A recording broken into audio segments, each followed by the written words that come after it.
Oke,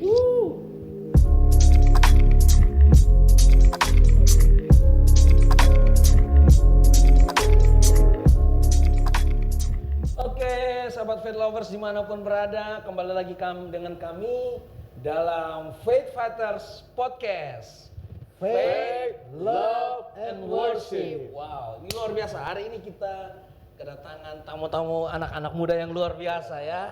Nama Kak Bergi. Kak Bergi, oke. Kak Bergi dengan Kak Citra. Kak Citra, luar biasa. Ini Kak Citra ini marga Tampu Bolon. Tapi mukanya nggak kelihatan mata kan teman-teman. Iya. Nah ini mereka orang-orang yang luar biasa. Kalau teman-teman mau tahu penasaran, malam hari ini kita akan bicara dengan orang-orang hebat. Kenapa saya bilang orang-orang hebat? Karena mereka ini masih muda, belum menikah ya? Belum. Yakin belum menikah ya? Iya. Ya. Belum menikah. Kak Yunus menjadi saksi ya? Belum menikah tapi akan menikah. Yes, akan menikah. Tapi mereka belum menikah, tapi mereka radikal banget buat Tuhan teman-teman. Mereka radikal banget sampai hidup mereka udah lupa pikir untuk menikah teman-teman. Saudara tahu ini orang-orang hebat, mereka berjalan keliling mencari jiwa bukan hanya di Indonesia, tapi di bangsa-bangsa. Wow, tepuk tangan dulu buat Kak Bergi sama Kak Citra yang luar biasa ini. Nah, mereka orang-orang misi ya dari misi apa namanya? Intersipi. Intersipi, oke, Intersipi. Mungkin bisa diperkenalkan Intersipinya itu. Ya, Intersipi itu apa sih? Jadi Intersipi Internasional adalah suatu badan misi yang tentunya bergerak di misi berfokus kepada jendela 1040, yaitu daerah di mana Injil itu sangat susah sekali masuk di sana dan tingkat kekristenannya itu kurang dari 1%, bahkan 0,00 sekian persen. Jadi Intersipi sendiri ini adalah badan misi yang melakukan train dengan gereja-gereja, khususnya gereja-gereja Indonesia dan di seluruh dunia untuk mengajak setiap gereja-gerejanya itu mengutus orang-orang yang bermisi, mengutus orang-orang yang memberitakan Injil yang ke bangsa-bangsa. Jadi, seperti kami ini. Oke, itu anak-anak muda semua? Anak-anak muda, kebanyakan sih anak-anak muda. Oh ya? Tetapi ada anak-anak juga dan orang tua juga. Oh ada orang tua juga ya? Induk dari organisasi ini di mana? Ini pusatnya di Korea. Didirikan tahun 1983. 1983. Ya, dan bergerak sampai ke saat ini, dan di dunia sendiri itu sudah punya 70 cabang. 70 Ya, cabang. 70 cabang dan di seluruh Korea, dunia. ya, termasuk Indonesia, Termasuk dan Indonesia. di Korea sendiri 63 cabang. 63 Di cabang. Korea aja itu yang 63 cabang. Ya, dan di seluruh dunia 70 cabang. Kalau khusus di Indonesia ada berapa cabang? Indonesia satu cabang. Ya. Baru satu. Jadi per negara satu cabang. Oh, Indonesia satu cabang. Ya, Indonesia satu cabang, Oh. Vietnam satu cabang. Kalau Indonesia yang pegang siapa? Indonesianya yang pegang adalah ada teacher mereka orang Korea, mereka di sini, dan pusatnya Jakarta, Bekasi. Dan sebenarnya dari pulau-pulau yang lain di Indonesia pun kayak Kalimantan, Sulawesi, Manado, itu mereka sudah mulai menjadi rekanan kita gitu, menjadi orang-orang yang mengambil bagian di dalam misi bangsa-bangsa ini. Cuma memang kebanyakan pusatnya adalah kita anak-anak muda itu dari Bekasi, dari Jakarta. Oh, anak Bekasi ya, anak Bekasi, anak Jakarta luar biasa ya. Anak Jaksel. Ya, anak Jaksel. Ini kan anak-anak muda ya, ini anak-anak muda. Anak-anak muda itu kan biasanya cenderung dengan kehidupan yang ya saya semau saya aja lah. Saya pingin have fun aja dalam kehidupan saya. Nah ini kalian masih muda. Nah, kok mau sih? Kok mau sih gitu loh. Apa yang membuat kalian harus terjun ke hal-hal seperti ini? Sebenarnya kita anak-anak muda itu harus tahu sebenarnya visi Tuhan. Kebanyakan kita mikirkan anak muda, oh kita masih muda, kita punya impian, kita pengen jadi orang kaya, pengen jadi orang sukses di masa muda gitu kan. Tapi sebenarnya justru kita di masa muda ini Tuhan itu mau pakai kita gitu. Cuma kebanyakan sekarang ini terjadi anak muda itu mau hidup untuk dirinya sendiri. Mau hidup untuk senang-senang gitu kan. Bahkan untuk mengetahui sebenarnya apa yang jadi isi hati Tuhan itu mereka nggak mau gitu. Cuma kalau saya secara pribadi Saya itu ya bukan orang yang nggak ada kerjaan gitu ya, terus tiba-tiba kayak gini gitu. Ini kayak kesaksian saya bahwa Bukan karena ya bingung mau ngapain ya. iya enggak gitu. Rata-rata kan orang begitu, bingung mau ngapain. Kalau saya bisa milih gitu, saya pengen aja hidup kayak dulu seperti saya yang dulu gitu kan. Kalau dulu itu semuanya itu saya tuh punya kerjaan yang bagus, uang saya punya banyak lah. Saya ibarat kata saya nggak butuh iman pun setiap bulan saya bisa hidup. Iya. Gitu kan karena Ya, ya. uang, karena prestasi pekerjaan ya, saya ya. pun bagus banget di kantor, tetapi ada satu hal yang Tuhan taruh di hati saya. Tuhan, sebenarnya apa sih yang Tuhan mau dari hidup saya? Saya benar saya masih muda, tapi saya nggak mau jadi anak-anak muda yang tidak tepat melakukan Sorry, apa itu. kalau boleh tahu, sebelumnya kerja di mana? Saya dulu kerja di salah satu sebutin aja ya. Nggak apa-apa. Saya kerja di salah satu perusahaan Sinarmas. Oh, udah. Ya. Luar biasa itu. Gede dong. Cuannya gede. Ya, bergerak di broker asuransi, tapi saya di bagian IT, saya programmer buat aplikasi. Nah itu tadi yang saya bilang bahwasannya hidup saya itu sangat Nyaman, cukup udah gitu ya. mapan. Dalam usia muda ya. Iya gitu. Tapi dalam hati tuh sadar banget. Semua yang saya raih itu tuh saya harus tahu gitu. Apa sih yang Tuhan mau dari hidup saya gitu. Saya nggak mau jadi anak-anak muda yang hilang arah, yang tenggelam. Sekalipun saya tuh di gereja pun saya udah melayani loh. Oke. gitu. Ya. Saya pikir saya udah cukup begini aja. Bahkan di kantor pun Iya. saya sadar banget saya ngelakuin sesuatu di kantor kayak bangun doa pagi setiap hari untuk karyawan-karyawan, dan bahkan buka kayak semacam pemerintahan persekutuan gitu setiap hari Jumat kalau teman-teman yang lain Iya. yang sholat kami. Tapi itu pun saya ngerasa bahwasannya Tuhan, apa yang Tuhan mau dari hidup saya gitu. Sampai suatu ketika di tahun 2016 Tuhan bilang gitu ya di suatu retret gereja, kalau one day kamu tuh akan pergi ke bangsa-bangsa memberitakan Injil. Dari situ saya kaget, Itu dengar langsung atau gimana? impresi gitu ya. Oke. Dan Tuhan kasih ayat juga di Yesaya 49 ayat 6 Oh gitu iya. kan. Ada konfirmasi ayat. Ada firman Tuhan dan saya pengen, cuma pada saat itu karena saya kan lagi nanya ya, Tuhan apa sih yang Tuhan mau? Saya pikir gini, Tuhan akan bekerja sesuai dengan apa yang saya lakukan saat tidur di kantor gitu kan. Ya.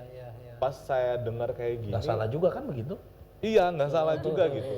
Cuma masalahnya kita mau nggak ngelakuin apa yang jadi maunya Tuhan ketimbang Iya. maunya kita yang terkesannya mungkin rohani ya, Ya. kayak gitu. Karena kita kan kadang sudah merasa cukup. Saya kerja udah oke. Tapi saya juga kan melayani Mapan, Tuhan. Iya gitu. Balance lah hidup, Balance ya lah kan? dan cukup lah buat itu. Rohani dan Benar, juga benar. kebutuhan finansial juga tercukupi. Ternyata nggak sampai di situ ya. Ternyata lebih spesifik Tuhan panggil ya. Ya jadi kayak saya kan punya ideologi sendiri gitu. Nggak mungkin. Ya kali gitu ya, maksudnya saya ini siapa gitu, orang saya nggak ada basic apa-apa ke sono gitu, boro-boro mau beritain Mikir Injil aja kan, di kagak. Indonesia banyak kan, kayak gitu. Terus gimana caranya, negara mana yang saya harus pergi gitu kan. Tapi satu hal yang Tuhan ajarin tuh kayak gitu, ketaatan. Kalau kita mau hidup dalam ketaatan gitu, Tuhan ajarin, ya udah Tuhan kalau emang ini Tuhan punya mau, please bukain saya jalan. Karena saya benar-benar saya nggak tahu gimana caranya harus mulai. Bingung banget gitu loh. Ditambah dengan berbagai keterbatasan, Tuhan kalau emang Tuhan mau, saya mau taat aja sama Tuhan. Tuhan udah baik sama hidup saya. Saya mau kasih hidup saya sama Tuhan yang udah mati buat hidup saya, yang udah nebus saya gitu kan. Kini giliran saya mau balikin itu sama Tuhan lewat hidup saya.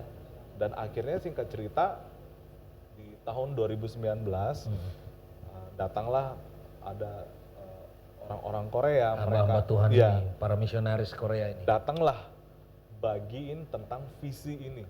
Jendela 1040 ini. Ya, bagiin tentang jendela 1040, tentang visi Tuhan di akhir zaman, kegerakan Tuhan di akhir zaman.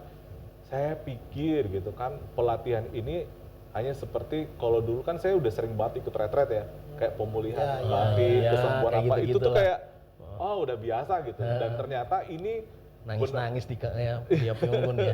Biasa. benar-benar ngebukain bahwasannya ini adalah mimpi Tuhan. Oh, ini adalah visi Tuhan yang kita harusnya anak-anak muda itu ngerti gitu. Ini sesuatu yang harusnya kita terima gitu. Dan akhirnya pada saat berbagai sesi pembelajaran di pelatihan ini, saya jadi terkonfirmasi bahwasannya pada saat itu saya nggak salah dengar. Karena saya bingung kan pada saat itu, tapi saya nggak salah dengar. Dan mulai dari saat itu barulah saya memberi hidup saya. Masih Keluar dari bekerja. pekerjaan. Pada saat itu masih saya masih kerja? belum keluar pekerjaan, dan saya akhirnya pada saat setelah pelatihan misi ini kita nggak wacana gitu jatuhnya hati tentang bangsa-bangsa, tetapi ada satu action yang dilakukan adalah kita pergi ke bangsa-bangsa. Makanya saya langsung beri hidup saya, dan pasti itu nggak gampang Ya. karena saya bekerja untuk izin 2 minggu aja itu kayak, waduh. Kayak Pulang-pulang aku langsung dipecat. iya, sampai mikir gini, ada harga yang harus dibayar nih gitu. Oh, kan. dipecat terserah dah. Dipecat gitu kan, paling pahitnya dipecat. Tapi satu hal, saya ingat bahwa sana pekerjaan saya pun dari Tuhan. Ya. One day kalau misalnya Tuhan mau saya ngelakuin sesuatu yang lain, ya saya harus rela untuk ninggalin gitu, karena ini semuanya dari Tuhan gitu. Ya. Tapi gini, Tuhan itu baik. Karena emang ada harga yang harus dibayar ya untuk Wow, luar biasa. melakukan Wow. ini ya, Nggak gampang apalagi ya. yang udah ke bangsa-bangsa gitu. Jadi semua harus saya lepasin, dan selama setahun di sana pun gitu, itu benar-benar saya bisa melihat semua paradigma saya itu dihancurkan. Khususnya untuk dalam hal misi sendiri ya. Ya. Saya nggak tahu kalau yang lain, tapi yang biasa kita nonton di media, kalau kita melakukan pekerjaan misi itu tuh sangat kayak kesannya nyeramin gitu Ya, ya. ya. Wah, lu ngapain ke sana gitu kan?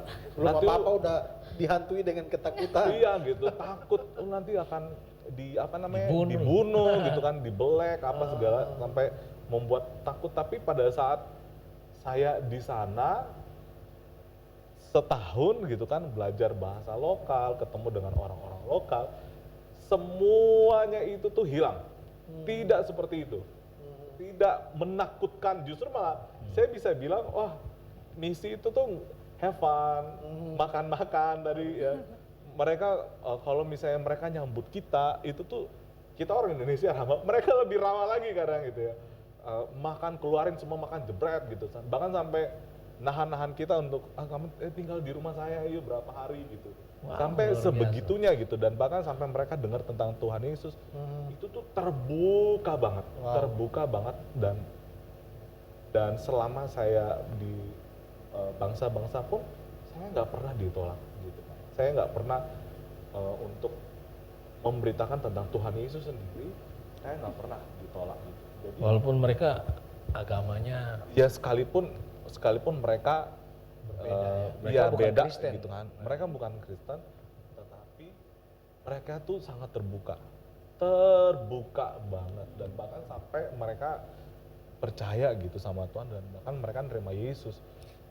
Jadi buang setiap ketakutan, Betul. buang setiap apa yang ada dalam pikiran yang nyeseram-seram kayak mau nginjil harus begini nanti begini, harus dibuang, dirubah paradigmanya ya, karena kita punya teman Bergi yang benar-benar sudah terjun dan udah tahu. banyak makan asam garam sampai kelebihan asam garam. punya pengalaman dan luar biasa. Ini satu hal yang betul-betul luar biasa. Iya, Ini masih muda ya. anak-anak muda yang memang harus bergerak. Yes, ini kita, waktunya. Kita kan Panggilan dengar anak dari Bergi nih. Kita mau dengar dari perempuan itu biasanya dari Kak kan Citra. dari orang tua. Kak Citra nih yang paling muda di sini ya. Dari orang Luar tua biasa. mungkin Dari ada mukanya imut-imut. ya. orang tua mungkin lebih mempersiapkan supaya kamu masa depan kamu begini, sebagai nanti kamu akan dapat calon suami pasti seperti apa. Nah, maunya orang tua kan Kalau pasti bisa dari ala bagus-bagus. kita juga ya. Dari ala kita nih. Ya silakan Citra, coba kamu ceritakan bagaimana ketika Umur berapa Citra? Aku sekarang umurnya 22 tahun. Waduh, Nah, 22 luar masih biasa. muda. Masih Muda. Muda sekali. Silakan Citra, coba kamu ceritakan bagaimana perjalanan kamu. Kok kamu mau gitu loh masuk di misi, kayak di Indonesia aja nggak ada apa yang bisa kamu jadikan pekerjaan untuk masa depan Nggak kamu. takut itu kehilangan masa depan gitu ya. Oke. Takut kehilangan segala-galanya. Kehilangan masa muda. Jadi aku benar-benar bersyukur banget gitu. Di umur 20 tahun Tuhan memanggil aku untuk aku menjadi pelayan Tuhan gitu. Itu menurut aku luar biasa gitu. Awalnya aku dari Medan itu umur udah mau 19 tahun. Nah, aku disuruh datang ke Jakarta untuk sekolah dan untuk bekerja. Oke. Salah satunya untuk bekerja Iya, gitu. merantau pulang Itu harus di garis sukses. bawahi untuk bekerja Untuk loh. bekerja gitu. Terus Bisa sukses di Jakarta. ya, nah menurut aku untuk cari kerja waktu itu nggak terlalu sulit, mungkin sekitar 2 bulan setelah berkas semuanya selesai, surat pindah selesai dari Medan ke Jakarta, puji Tuhan, Tuhan langsung buka jalan dan saya kerja di sebuah kantor notaris gitu. Dan sebenarnya notaris saya bilang, Citra, mungkin kamu yang paling muda untuk bekerja di kantor notaris. Karena tidak semua orang bisa lulusan SMA bisa langsung kerja di kantor notaris gitu. Tapi puji Tuhan di umur yang segitu, dia orang Batak juga, Tuhan mempercayakan untuk saya bekerja di kantor itu. Selama 1 tahun berjalan gitu, saya berpikir lagi, Tuhan sebenarnya apa sih tujuan saya hidup gitu? Apa sih tujuan saya, Tuhan menciptakan Hebat saya ya, masih gitu. muda udah mikirnya apa tujuan saya hidup. Iya. Jarang ada anak muda yang berpikir sampai situ. Luar Enggak biasa. mungkin gitu, Tuhan menciptakan saya untuk bekerja, menikah, punya anak, terus mati gitu, enggak mungkin. Yes, setuju. Tuhan pasti Kalau begitu punya. kan binatang juga gitu kan, kawin, makan, minum, kawin. Iya, Tuhan pasti punya rencana untuk hidup saya gitu. Oke. Nah dari situ sampai sekarang Tuhan semakin tunjukin gitu, kamu akan saya pakai untuk menjadi alat saya gitu. Oke, mungkin kalau orang tua gitu, mungkin seperti mama saya pun gini, anak kecil kamu raun dia, jadi anak-anak saya yang pasti nantinya kayak support gitu. Iya, Saat yang saya akan udah tua, menghidupkan saya. Anakku adalah kekayaan bagi saya Betul, gitu. betul. Itu orang Batak Masa depan mungkin ya, saya. masa depan saya. Bahkan mungkin sampai sekarang mama papa saya belum yang terlalu mensupport saya untuk terjun ke misi gitu. Tapi saya percaya gini, sekalipun sekarang saya nggak bisa support mama papa saya secara materi, tapi kalau Tuhan memakai saya, keluarga saya, orang tua saya pun pasti akan Tuhan jamin. Yes. Gitu. Jadi itu yang saya pegang sampai sekarang gitu. Hingga itu membuat saya bertahan gitu. Jadi sampai sekarang Tuhan terus pakai saya, akhirnya full timer, jadi staff gitu. Jadi staf di badan misi ini ya. Organisasi. Dan itu sangat Jadi apa di situ? Jadi staf inti. Staf inti ya? Kita namanya staf inti Indonesia, ada 4 luar orang. biasa. Jadi kita mau berdiri khususnya 4 untuk orang ya, membangkitkan Sadrak, misi Mesak, gereja. Daniel, Sadrak, Mesak, Abednego. Amin, Daniel. iya. Jadi kita Yang ada, berdiri buat Indonesia dan bangsa-bangsa. Haleluya. ada 4 orang, 2 cewek, 1 cewek, dia masih di bawah aku, dia 21 tahun. Wah, masih muda juga ya. Iya, terus Kamu 22 tahun. aku 22 Luar dan biasa. satu lagi cowok ada 22 tahun. 22 tahun. Dan salah satunya ada Kak Bergi gitu. Luar Jadi biasa. kita berempat gitu. Saya sendiri pun saya udah hampir 9 bulan untuk menjadi full timer di organisasi kita. Seperti yang saya bilang tadi, itu tidak mudah karena kalau dibilang kamu punya cita-cita nggak? Ya saya punya. Dulunya saya mau seorang dokter, atau enggak kalau nggak dokter itu bagian farmasi lah gitu. Ya, cita-cita. Itu cita-cita saya, tapi makin kesini, aduh kayaknya untuk visi Tuhan gitu. Tahu lagi visi Tuhan, Hebat. apa sih visi Tuhan itu? Apa sih hati Tuhan yaitu keselamatan jiwa-jiwa gitu. Dan siapa sih yang akan dipakai Tuhan untuk keselamatan jiwa-jiwa? Ya saya, anak-anak muda, orang yang mau memberi hidup gitu. Ya. Tuhan nggak memaksa gitu, bahkan kayak Nabi Yesaya, siapa yang mau kuutus gitu. Ya. Tuhan tanya, ini aku Tuhan, utuslah aku. Dan aku Bukan juga bukan ini aku utus dia ya. mungkin banyak banget gitu, ini aku Tuhan, utuslah dia gitu. Tapi Tuhan nggak mau yang seperti ini, kita yang benar-benar menghidupi gitu. Ini aku Tuhan, utuslah aku. Wow, luar biasa. Ini dahsyat, ini hebat. Seumuran 22 tahun orang biasa pikir begini, ada yang ambisi pribadi, terus visi pribadi, tapi ini udah ketemu Dan visinya ada Tuhan. selain visi pribadi, ada kadang-kadang orang kan berpikir saya harus nyenangin orang tua, saya harus mengikuti apa yang maunya orang tua supaya masa depan saya begini. Tapi itu yang hal-hal yang sulit ya.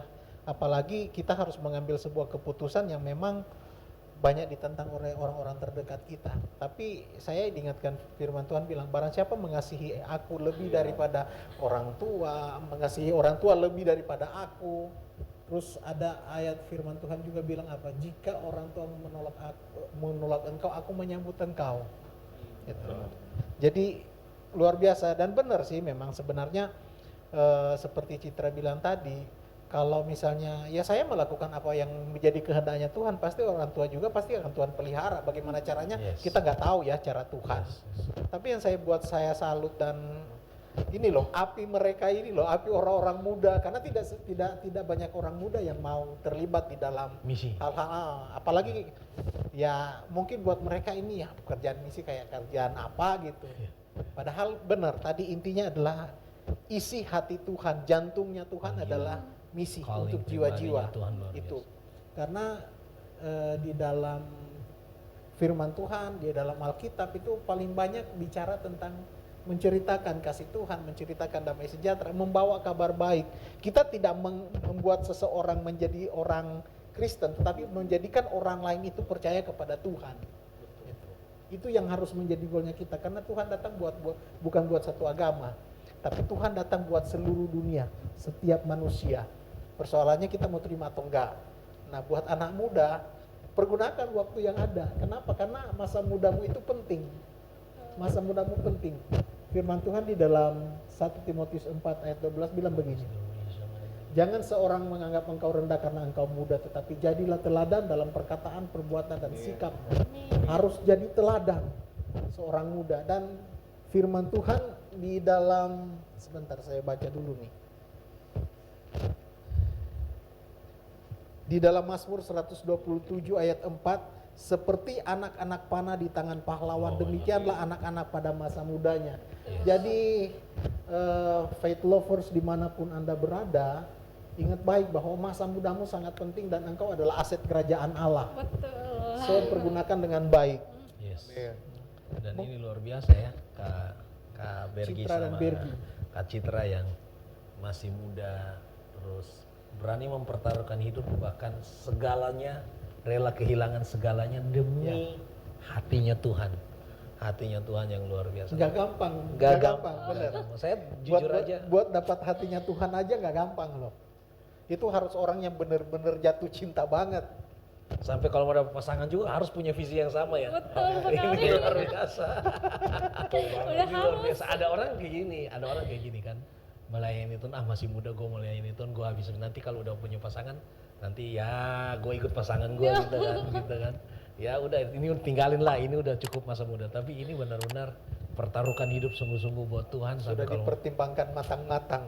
udah nggak mundur dari situ. Nggak mundur dari situ. KBRI juga sama. Luar biasa. Nah ini kita bicara tentang misi internasional ini, yang dimana dalam ada anak-anak. Ada sekarang kalau untuk Indonesia udah berapa anak muda yang terhisap, yang pernah dan mungkin terhisap tergabung dalam komunitas ini? Dari pelatihan misi itu sendiri pun kita udah sampai ke 6 angkatan ya. 6 angkatan ya? Ke 6 angkatan dan Selama 3 tahun ini? Ya. Dari 2019 kalau misalnya? Iya 2019 sampai kemarin ya bulan Juni Kemarin ya. bulan Juni. Juni itu sudah, kalau mau dibilang secara data itu udah banyak ya yang ikut. Ratusan lebih. Udah ratusan lebih. dari bahkan dari Indonesia, di pulau-pulau yang lain pun, di Manado, Kalimantan, di Kupang, Oh, ini daring online Bali. juga ya? Ya kalau yang ya Kendari juga, dan pernah juga ada yang join dari orang Indonesia yang tinggal di Amerika. Sekalipun beda waktu tapi mereka rindu banget untuk ikut pelatihan ini.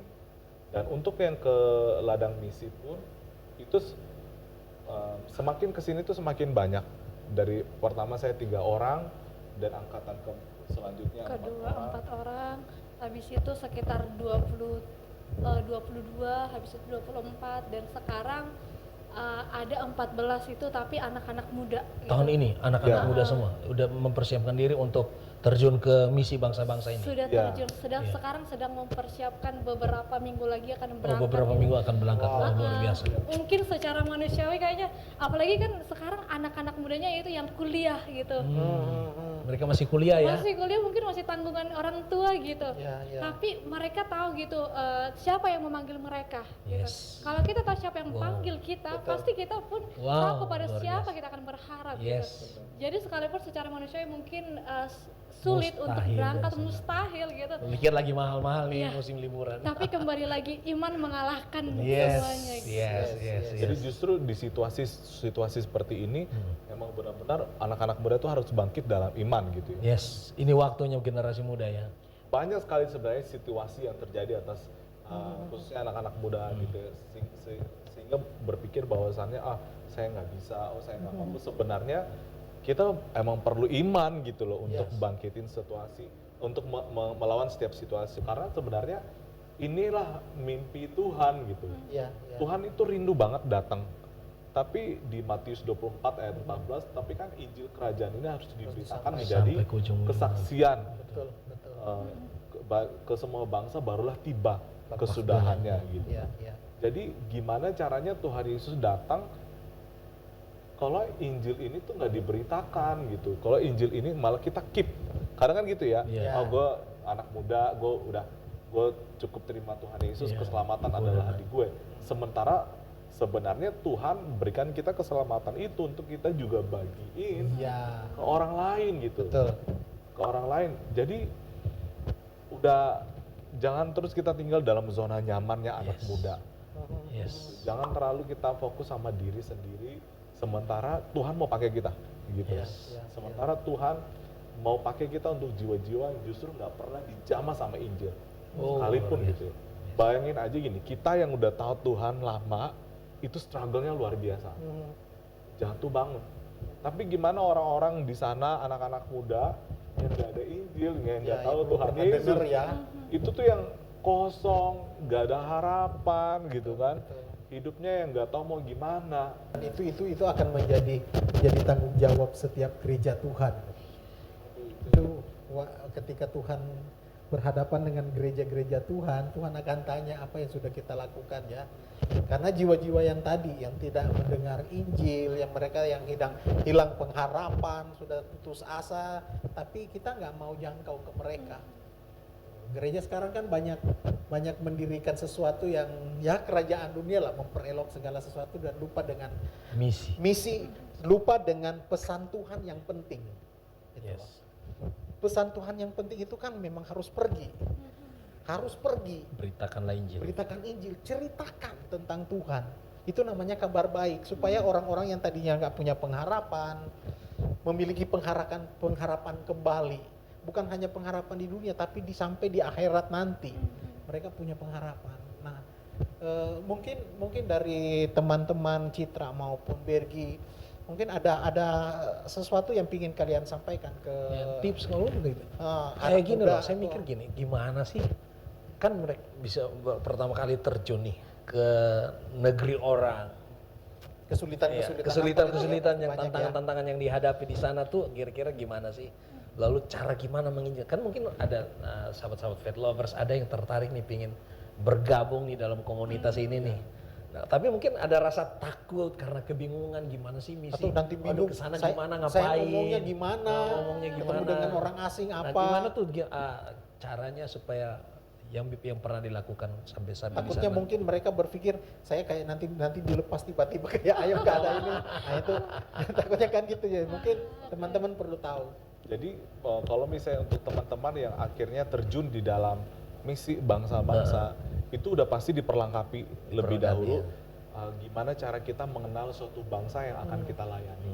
Bagaimana caranya kita mencintai bangsa ini, menjadikan sebagai bangsa adopsi Yes. kita gitu. Kita bukan orang sana, tapi Tuhan ajarin kita untuk mencintai bangsa itu karena itu bangsanya Tuhan juga. Yes. Gitu. Dan kesulitan yang pasti yang selalu dihadapi itu adalah bahasa. Ya. Bahasa itu pun sekalipun nanti selama pelatihan ini di Indonesia maupun di ladang misi pun akan diajar bahasa-bahasa penting yang akan dipakai di ladang misi.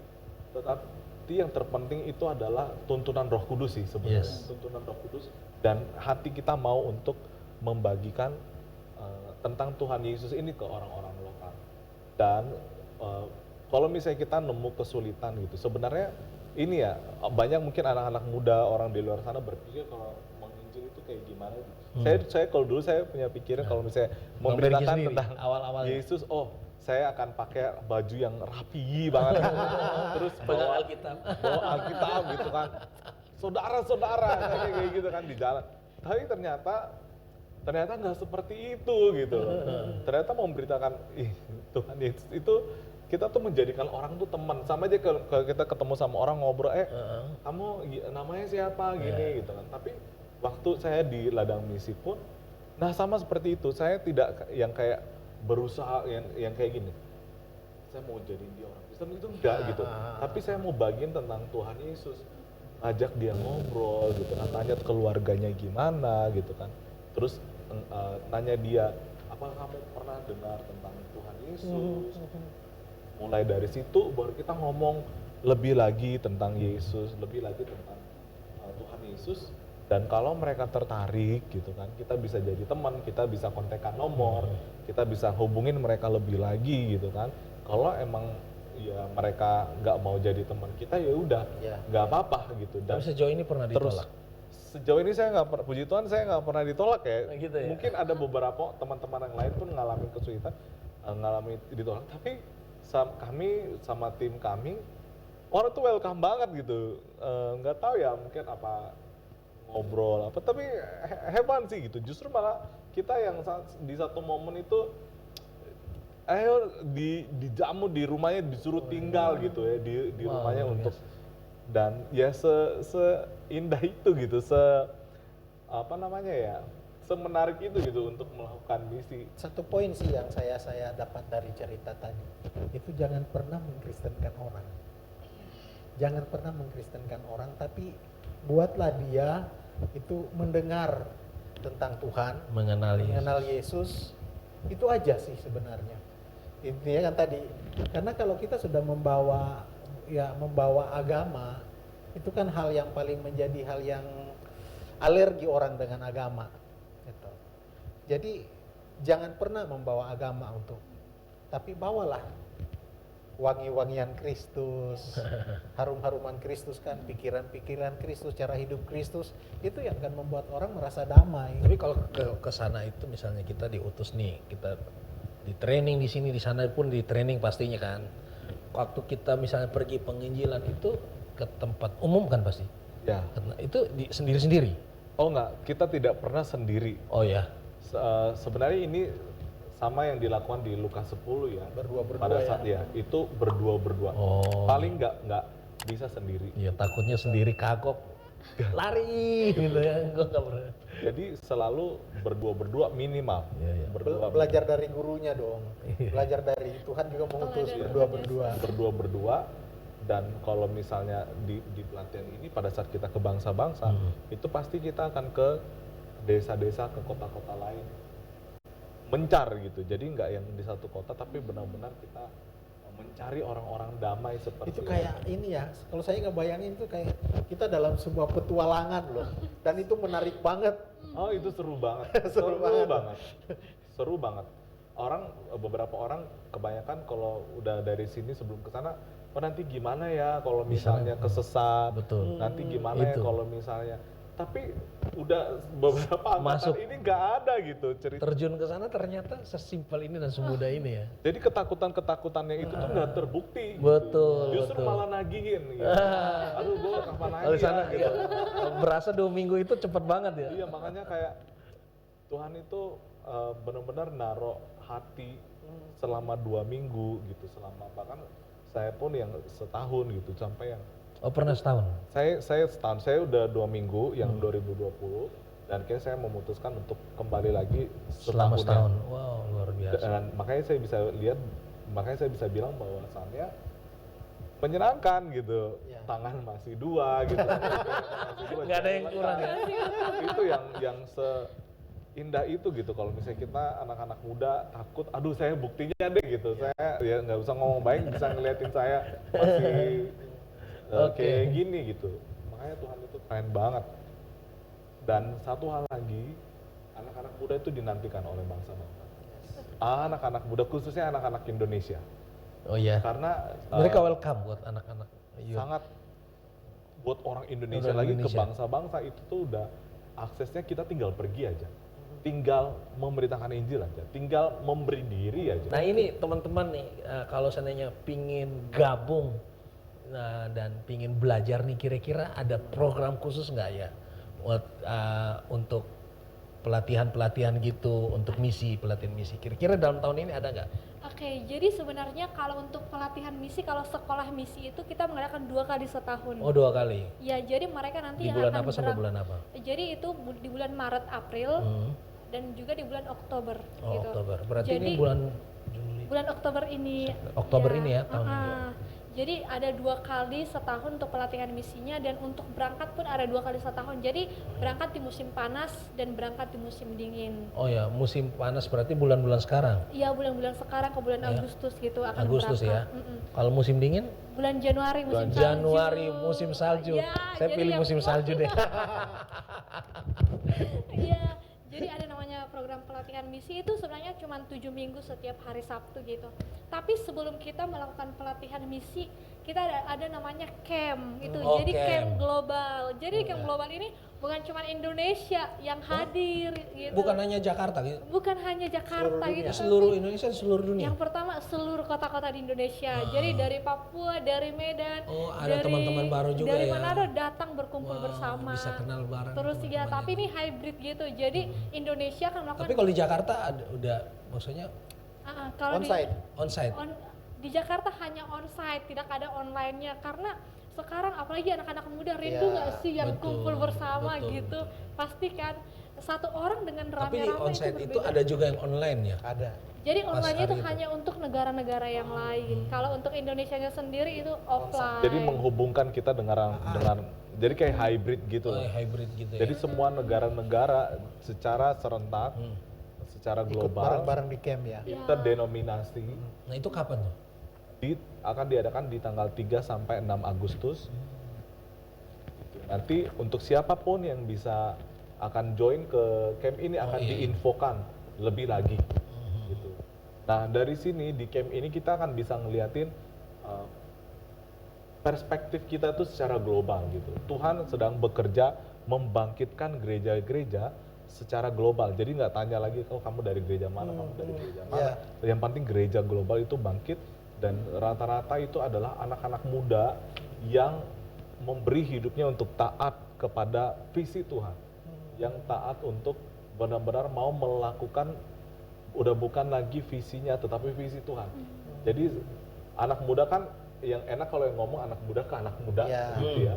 Nah, di sini akan kita bisa lihat dari semua bangsa anak-anak mudanya bangkit. Oh iya.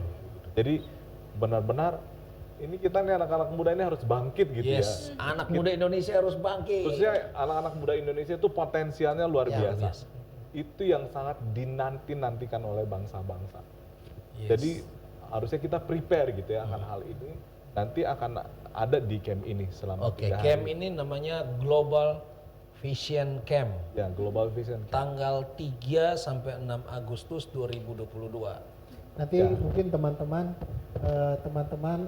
faith lovers dimanapun Anda berada, jika Anda memang pingin untuk lebih tahu bahkan mendalami apa yang Tuhan taruh di dalam setiap hati kita, teman-teman bisa bergabung bersama-sama di dalam Global Vision Camp pada tanggal 3 sampai 6 Agustus ya 2022, dan itu penginapan termasuk makan selama Iya, berapa tuh itu biayanya? itu sangat murah. Jadi sebenarnya ini sangat murah sekali. Itu cuma 500.000 ya. Sebenarnya gratis sih sebenarnya, Oh, iya? gitu, nggak ada uang pendaftaran, Oh. cuman ya tapi kita mau puasa dan kita nggak tidur gitu Oh, sih. Tapi Kalau 500.000 ini udah murah banget, 4 hari 3 4 malam. hari 3 malam. Itu 500.000 500.000. udah nginep gitu. Iya, Itu iya. bukan untuk kita, bukan untuk Ya, cabang tapi untuk maksudnya nanti organisasi, kebutuhan di sana. tapi untuk kita sendirinya sih gitu. Kalau mau daftar hubunginnya ke Untuk daftarnya Ini. nanti Ada di linknya nanti di dikasih. linknya. Nanti Oh, di sini teman- ini Ya. ini. Teman-teman nanti bisa ada linknya di video ini, bisa dihubungi, nomor teleponnya juga ada di sini. Ada nih di sini. Teman-teman kontak juga personnya. bisa lihat kegiatan-kegiatan mereka lewat link YouTube juga ada. Di YouTube di mana link YouTube-nya namanya? Ada. Nanti kita nanti kita share akan share Oke, link share YouTube-nya juga. di sini di ya. Ya. linknya kita ini. Nah, ini kalau kontak personnya nih 0882 12612176. Ya, Alda ya. Kak Ya. Alda. Kak Alda. Atau nanti bisa teman-teman cantumin nomor teleponnya, Ya, nanti kami akan bisa menghubungi langsung. Oke, oh bisa ya. Heeh. Oke. Atau Wah, nanti luar kita akan biasa. kasih Instagram kita gitu. Ah. Mungkin apalagi anak-anak muda kan Nanti Instagram tolong ditulis ya gitu. Instagramnya. Ya. Instagramnya. Instagramnya nanti. Atau mungkin ya teman-teman yang mau untuk bisa bertemu dengan kita untuk ngomong secara lebih mendalam What is lagi. the reason I live ya? Ya, Untuk gitu. apa aku hidup?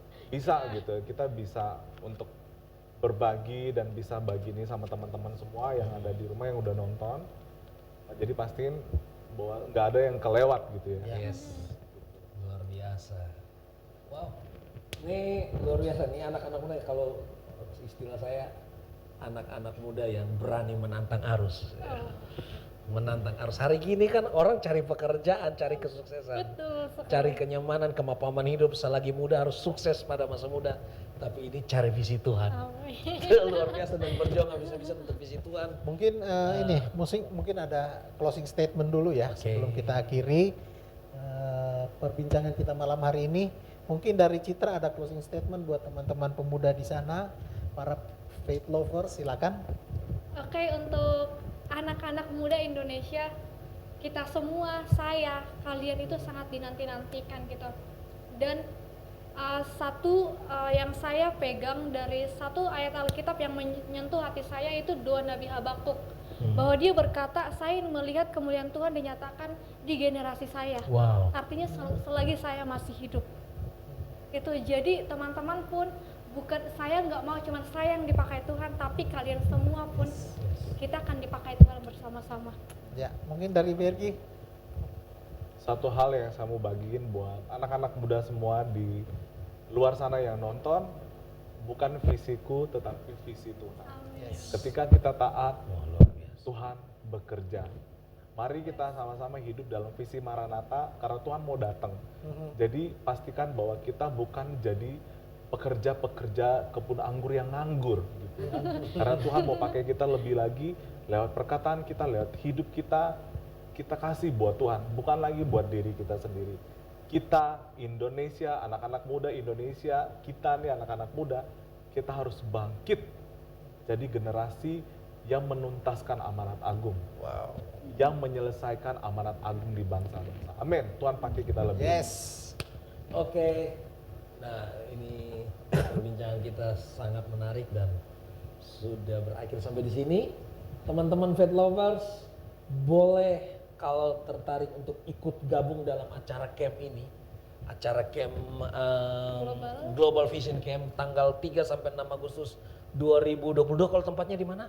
Di Bogor. Di Bogor ya, di Nanti akan Bogor. diinfokan. Ya, Nanti kita bisa berangkat bersama juga dari Jakarta. Dari Jakarta, gitu. yang dari Jakarta boleh berangkat bersama-sama.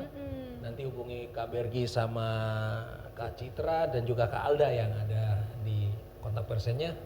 Tuhan Yesus memberkati kita semua. Biarlah kita menjadi generasi muda yang berani melawan arus, menangkap visi Tuhan bagi diri kita dan hidup di dalam visi Tuhan. Kita nggak bakalan rugi, kita nggak bakalan kehilangan Yes, masa amin. depan. Percaya ya? Percaya. dong. Tuhan pasti buka jalan. Kita ada untuk menangkan jiwa-jiwa bagi Amin. kemuliaan nama Tuhan. Amin. Tuhan Yesus memberkati kita semua. Tuhan Yesus memberkati. Bye-bye. Bye.